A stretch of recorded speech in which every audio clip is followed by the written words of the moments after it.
আছি সকাল সকাল দুই বন্ধু বের হয়ে গেছি। এখন আছি জীবন বীমা ভবনের সামনে দিলকুশা। আমরা চাঁদপুর যাওয়ার উদ্দেশ্যে বের হয়েছি। মোটরসাইকেল নিয়ে আসছি ওর অফিসের সামনে, মানে ওর মোটরসাইকেল আমি পিলন হিসেবে আসছি। মোটরসাইকেল রেখে এখন আমরা এখান থেকে একটা রিক্সা নেব, রিক্সা নিয়ে তারপর লালকুটি ঘাটের দিকে যাব। করবে লালকুটি? হ্যাঁ, ঘাটে কত টাকা দেবো? বাবা 100 টাকা দিই না, এখন তো রাস্তা ফাঁকা দিয়ে দিয়েছে। 100 টাকা দিই, চলেন।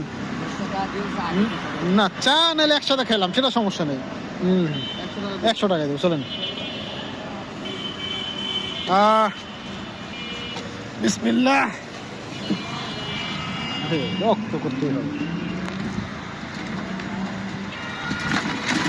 তো বিসমিল্লাহ বলে মোটরসাইকেল রেখে অটো নিয়ে নিলাম আমরা। আমাদের 8টায় লঞ্চ ধরার কথা ছিল, তো যেহেতু দেরি হয়ে গেছে একটু কাজের কারণে, তো আমরা চাকায় কি রিপিট দেবো নাকি?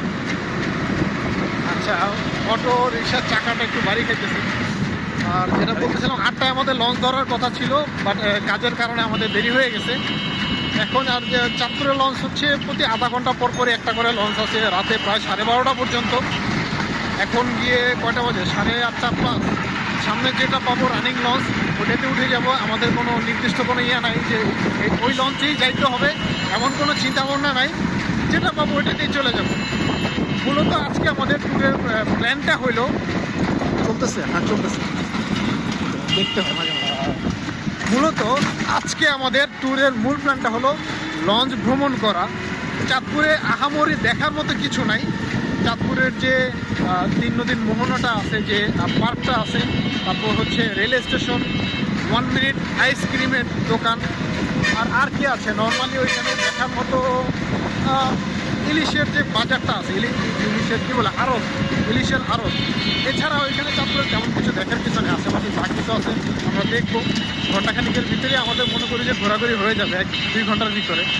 মূল উদ্দেশ্য যেহেতু লঞ্চ ভ্রমণ, সকালবেলা যাওয়া যে লঞ্চের যে ভিউটা, চারপাশের ভিউটা, সেটা দেখবো, এবং আসার সময় সেই ভিউটা আপনাদেরকে ইনশাল্লাহ সব কিছুই দেখাবো।